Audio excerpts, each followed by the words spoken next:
I'm Melissa. Welcome back to Fighting for Hope, and today is SerenitySurvivor Sunday. So I wanted to talk a little bit about, somebody wanted me to talk a little bit about my eating disorder and how I've gotten through it throughout the years. So let me put you down and tell you a little bit about where I am with my eating disorder. Number one, I'm still struggling with that. I am nowhere near recovered. Do I want recovery? Absolutely. I want it more than anything in the world. And it's hard. Eating disorders are very, very hard addictions to get over. And you can't just stop eating or, or just go ahead and eat or stop purging or stop taking laxatives. People think that, they're like, well, why don't you just eat? Or why don't you just stop throwing up? Or why don't you just stop taking laxatives? The reason why we can't do that, or the reason why I couldn't just do that, is because it's not that simple. Eating disorders are very, very, very difficult illnesses to overcome, and they're very misunderstood in our society, which is very upsetting, as well as frustrating. I have been battling with anorexia and bulimia for over 13 years.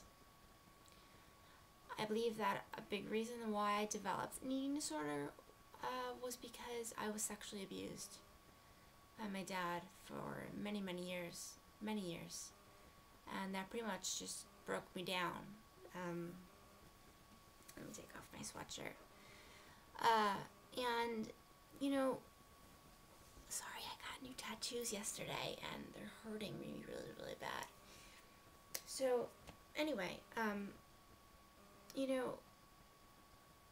how do I cope? Okay, first of all, let me tell you guys something, if you're not familiar with my channel. I've struggled so long with taking laxatives. I was addicted to laxatives, and what I would do was I would take tons and tons of laxatives every single day for years. And laxatives are very dangerous. They can kill you. People don't believe that. They don't see, well, a laxative is a pill to help you go to the bathroom.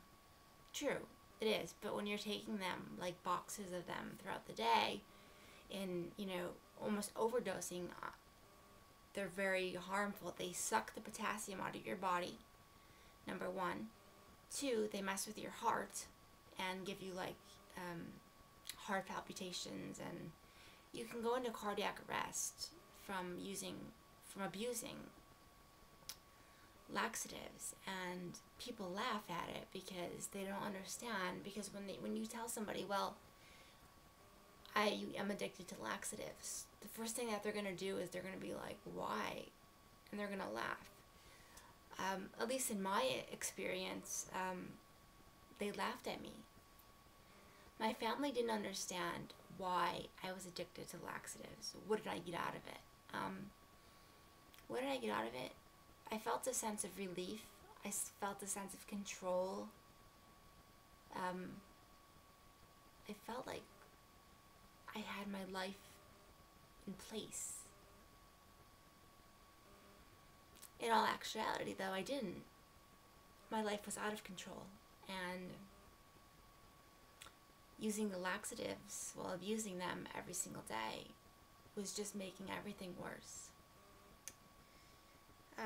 You can't just stop laxatives cold turkey, just like pretty much any kind of drug, because you can go into withdrawal and cause yourself more problems.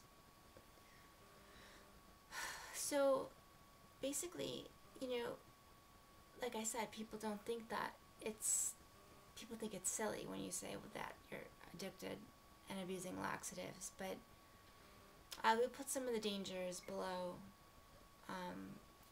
of what what they can do to you and how harmful they are, because they're extremely harmful, and I want you guys to know that. And since I was addicted to laxatives for over 9 years straight, I know a lot about them. So if you feel that you may be addicted to laxatives, I'm definitely the person to talk to you about that, because I know so much about it. I know how dangerous they are. My bulimia, I do not binge eat. I do not do the whole calorie, thousands and thousands and thousands of calories and then go purge. So my bulimia is not like the binge purge type bulimia. Mine is basically, they call it, like, it's more of anorexia bulimia. I eat very little, and then when I do eat, I throw up. So everything that I wind up eating, I throw up, or I purge through other methods such as laxatives or over-exercising or induced vomiting, etc. I've been laxative free, I would like to say, for over 4 months. Technically, once you have been behavior free of something for over 90 days, 3 months, that's considered you're in recovery. So, do I consider myself in recovery for laxatives? Yes, I do. And there's times where I have slip-ups. But, you have to just get back. I have to just get back on the wagon and or back on the horse and continue and start again. What else can I tell you guys? Coping methods that I've used when I feel like I'm going to purge. I can't stress it enough. Stones. And I know that may sound funny, but, like, I'm going to show you guys really quick. I have all of these stones and so many more. This is like my little inspirational pile right here. See? Dream and hope, and that's more stones and stuff like that. This little book right here is Secrets of Serenity, and they're like quotes and stuff like that. But, I have more stones. I have a lot of stones, and I think that it may sound silly, but take a stone. And I learned this actually from my therapist, but take a stone. You can get them anywhere. You can get them at a store. You can probably go to your local beach and just get any, unless you want like the fancy ones like I do. I have to have the ones with the words on them. And what I do is I take the stone and I just rub it and I play with it until the urge to purge will go away. It eventually will, believe it or not. Deep breathing, meditation, yoga. Breathing is key. You have to remember to just breathe, okay? The urge will pass, I promise you. The urge will pass. It may not seem like it will, but it will. I could promise you that it will pass. Do stones. Try writing. If that doesn't work, pick up the phone and call a friend. You can, I'm telling you right now, if you need help and all else fails and the stones aren't working and your writing isn't working or any other coping method that you have that is not working, I have made this collab channel to help others because I want to help. So write me an email. Put your computer on or your phone or whatever and write me an email and tell me what your problem is, and I will do everything in my power to help, because I believe that helping others helps me. And like I always say, without your hope you have nothing. So, and that's another thing too, keep your hope. Always, always, always keep your hope. It's very important. Let's see what else. before I end this video for this Sunday. I was very small. I developed my eating disorder when I was 15 years old, and I basically just stopped eating. It was very hard. I dropped out of high school.